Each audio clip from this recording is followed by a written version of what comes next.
दोस्तों, आज हम लोग स्टार्ट करेंगे कक्षा 6 से लेकर 12 तक का ज्योग्राफी का जो नोट्स है प्लेटफॉर्म का। तो उसको हम लोग आज स्टार्ट करते हैं। इसमें हम लोग इंडियन ज्योग्राफी स्टार्ट करेंगे, ज्योग्राफी ऑफ इंडिया। और इसमें हम देखेंगे पहला चैप्टर है वो है भारत का आकार और स्थिति। ये क्लास 6 से लेकर के 12 तक का एनसीईआरटी का एक कंप्लीट पैकेज है और नोट्स है, जिसको हम लोग आज देखते हैं। तो आइए हम लोग देखते हैं। यहाँ से पहला चैप्टर है भारत भारत आकार और स्थिति, यानी कि इंडिया साइज एंड लोकेशन। तो स्टार्ट करते हैं यहाँ से। आप देख सकते हैं यहाँ से पहला पॉइंट है, भारत एक विशाल देश है। यह उत्तरी पूर्व गोलार्ध में स्थित है और इसका मुख्य भाग 8 डिग्री 4 मिनट उत्तर से लेकर के 37 डिग्री 6 मिनट उत्तर अक्षांश तथा 68 डिग्री 7 मिनट पूर्व से 97 डिग्री 25 मिनट पूर्व देशांतर तक है। ठीक है। ये इसका स्थिति है। कहने का मतलब है कि यहाँ से देखिए, ये नॉर्थ में ऊपर में सबसे नीचे में देखिए 8 डिग्री 4 मिनट से यहाँ तक है, उत्तर 37 डिग्री 6 मिनट तक। और ठीक यहाँ है 68 डिग्री 7 मिनट से पश्चिम से लेकर के पूरब में 97 डिग्री 25 मिनट तक। तो यही है, इसको बोलते हैं लैटिट्यूड। यहाँ से नॉर्थ से लेकर के साउथ को बोलेंगे लैटिट्यूडनल एक्सटेंट, और इसको बोलते हैं लॉन्गिट्यूडनल एक्सटेंट। हिंदी में बोलते हैं अक्षांशीय विस्तार और ये देशांतर विस्तार। अब देखिए पॉइंट 2, कर्क रेखा 23.5 डिग्री उत्तर में देश को लगभग 2 बराबर भागों में बांटती है। मुख्य भूभाग के दक्षिण पूर्व में अंडमान और निकोबार द्वीप समूह बंगाल की खाड़ी में तथा दक्षिण पश्चिम में लक्षद्वीप समूह अरब सागर में स्थित है। कहने का मतलब कि इसका चारों ओर क्या क्या है ये बता रहा है। 23.5 डिग्री उत्तर में देश को लगभग 2 बराबर भागों में बांटती है। मुख्य भूभाग के दक्षिण पूर्व में, दक्षिण पूर्व मतलब समझ में आ रहा है, दक्षिण मतलब होता है साउथ और पूर्व मतलब ईस्ट, यानी साउथ ईस्ट में अंडमान और निकोबार द्वीप समूह बंगाल की खाड़ी में स्थित है तथा दक्षिण पश्चिम में यानी कि साउथ वेस्ट में लक्षद्वीप द्वीप समूह अरब सागर में स्थित है। ये देखिए पॉइंट नंबर 2 जो है। पॉइंट नंबर 3 में देखते हैं, भारतीय राज्य का सबसे दक्षिण बिंदु जो कि इंदिरा बिंदु कहा जाता है, सन 26 दिसंबर 2004 में सुनामी लहरों के कारण समुद्र में जलमग्न हो गया था। ठीक है। अब देखिए मानक मील क्या होता है। मानक मील को बोलते हैं हम लोग 63,360 इंच। ठीक है। और समुद्री मील जो है वो है 72,960 इंच। ठीक है। एक मानक मील बराबर होता है 1.6 किलोमीटर और एक समुद्री मील बराबर होता है लगभग 1.8 किलोमीटर। एक इंच बोलते हैं 2.54 सेंटीमीटर, एक फुट बोलते हैं 12 इंच या 30 सेंटीमीटर, एक मील बोलते हैं 1760 गज। ठीक है।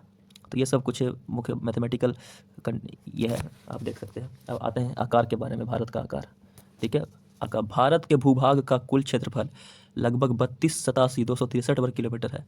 भारत का क्षेत्रफल विश्व के कुल भौगोलिक क्षेत्रफल का 2.42% है। ठीक है। ये सब अभी सवाल पूछता है, भारत का भूभाग क्षेत्रफल कितना है, तो 32,87,263। ठीक है।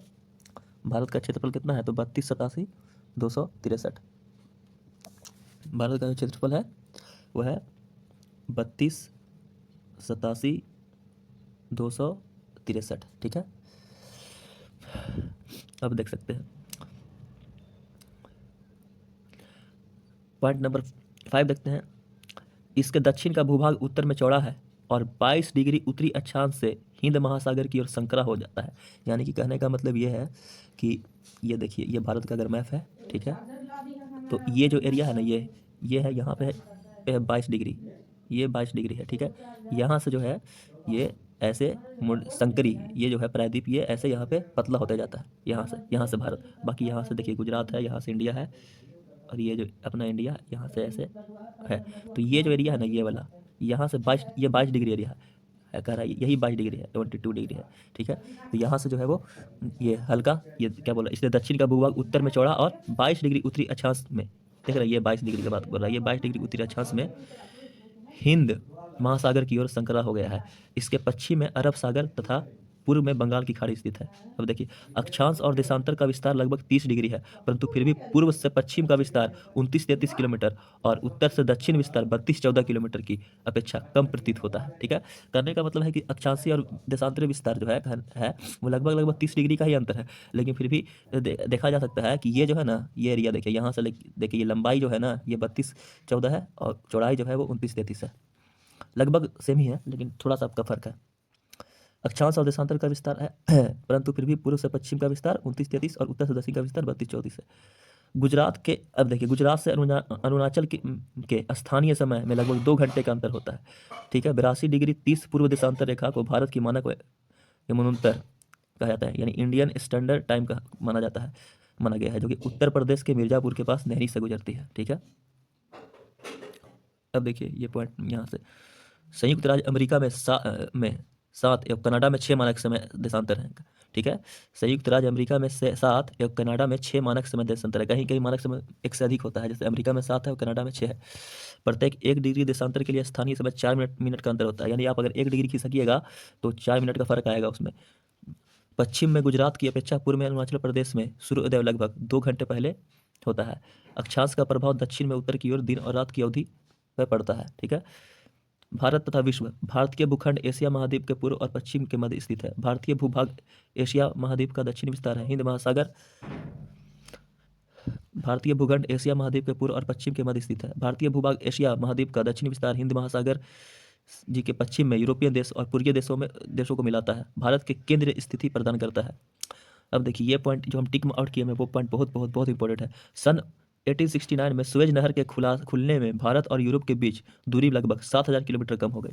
कहने का मतलब है कि सुएज नहर जो है उसके खुलने में भारत और भी यूरोपियन देशों के बीच में 7,000 किलोमीटर की दूरी कम हुई है। ठीक है, पहले घूम के जाना पड़ता था पूरा, उसके बाद सुएज नहर के खुलते ही शॉर्ट में 7,000 किलोमीटर कम हो गई दूरी। भारत का स्थल वह भाग है जो 3 तरफ से जल से घिरा होता है। भारत में प्रायद्वीपीय स्थल का वह भाग है। प्रायद्वीप किसको बोलते हैं? तो जो भी लैंड जो है या जो भी स्थल जो है वो अगर तीनों ओर से यानी उसका डायरेक्शन के 3 डायरेक्शन से अगर पानी है तो वो प्रायद्वीप कहलाता है। ठीक है, पेनिसुला, इंग्लिश में उसको पेनिसुला बोलते हैं। भारत एक बड़े भौगोलिक विस्तार वाला देश है। उत्तर में यह हिमालय के ऊंचे शिखरों से घिरा है, पश्चिम में अरब सागर और पूर्व में बंगाल की खाड़ी तथा दक्षिण में हिंद महासागर भारतीय प्रायद्वीप के तटों पर लहराते हैं। 2011 की जनगणना के अनुसार भारत की आबादी 1.21 अरब था। यूएनएफपीए रिपोर्ट 2023 के अनुसार भारत की आबादी 1.4286 बिलियन और चीन की आबादी 1.4257 बिलियन हो गई है। यानी कि कहने का मतलब है कि भारत जो है पॉपुलेशन के हिसाब से चाइना को भी पीछे छोड़ दिया गया है। ये रिपोर्ट 2023 का है, जुलाई तक का है। अब भारत दुनिया का सर्वाधिक जनसंख्या वाला देश हो गया है। ठीक है, भारत के पड़ोसी देश, 7 देशों की स्थलीय सीमाएं भारत की सीमाएं से जुड़ी है। दक्षिण में समुद्र में स्थित 2 द्वीप श्रीलंका तथा मालदीव हमारे पड़ोसी देश है। तो पूछ लेगा भारत का कौन सा ऐसा 2 देश है जो द्वीपीय दोस्त है, ये द्वीपीय देश है। ठीक है, तो द्वीपीय देश कौन है? श्रीलंका है और मालदीव है। पाक जल संधि भारत और श्रीलंका से अलग करती है। ठीक है, पाक जल संधि याद रखिएगा, पाक जल संधि है जो भारत और श्रीलंका को अलग करती है। पाक लगा हुआ है तो बहुत लोग सोचेगा कि पाकिस्तान और इंडिया की बात हो रहा है, लेकिन पाक जल संधि जो है वो भारत और श्रीलंका को अलग करती है। राजनीतिक एवं प्रशासनिक विभाजन, भारत एक विशाल देश है। प्रशासनिक क्रियाकलापों के लिए देश को 28 राज्य एवं 8 केंद्र शासित प्रदेशों में बांटा गया है। 2 जून 2014 को तेलंगाना भारत का 29वां राज्य बना था। पहले यह आंध्र प्रदेश का एक भाग था। जम्मू कश्मीर राज्य पुनर्गठन अधिनियम 2019 के द्वारा 31 अक्टूबर 2019 को जम्मू कश्मीर के राज्य का दर्जा समाप्त कर दिया गया और इसके अंतर्गत जम्मू कश्मीर और लद्दाख को 2 केंद्र शासित प्रदेश जम्मू कश्मीर राज्य को बांट दिया गया। 26 जनवरी 2020 को दादरा नगर हवेली व दमन और दीव केंद्र शासित प्रदेश का विलय कर दिया गया। नई दिल्ली भारत का राजधानी है। राज्यों का निर्माण मुख्य भाषाओं के आधार पर हुआ है। क्षेत्रफल की दृष्टि से सबसे बड़ा राज्य राजस्थान तथा सबसे छोटा राज्य गोवा है। ठीक है, ये भारत का मैप है, आप देख सकते हैं। ये देखिए, ये नीचे में श्रीलंका है, इधर बांग्लादेश है, इधर भूटान है, नेपाल है, यहाँ पर पाकिस्तान है, चीन है। ठीक है, इसके पश्चिम में डायरेक्शन आप देख सकते हैं।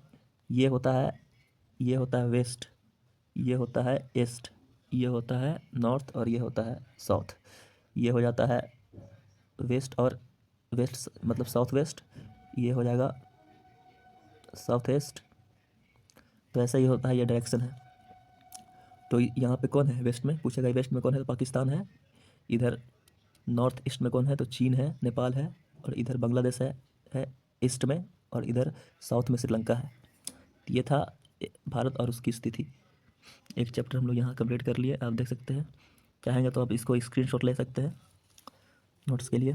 तो चलिए, ये एक चैप्टर आज हम लोग कंप्लीट करते हैं और इसको आगे शेयर कीजिएगा, और इस चैनल ग्रुपिंग हब को सब्सक्राइब कीजिए, लाइक कीजिए, और अपडेट और कंटेंट, एक अच्छा बेहतर कंटेंट के लिए इसको सब्सक्राइब कीजिए। आगे भी इस पर क्लास से चलती रहेगी।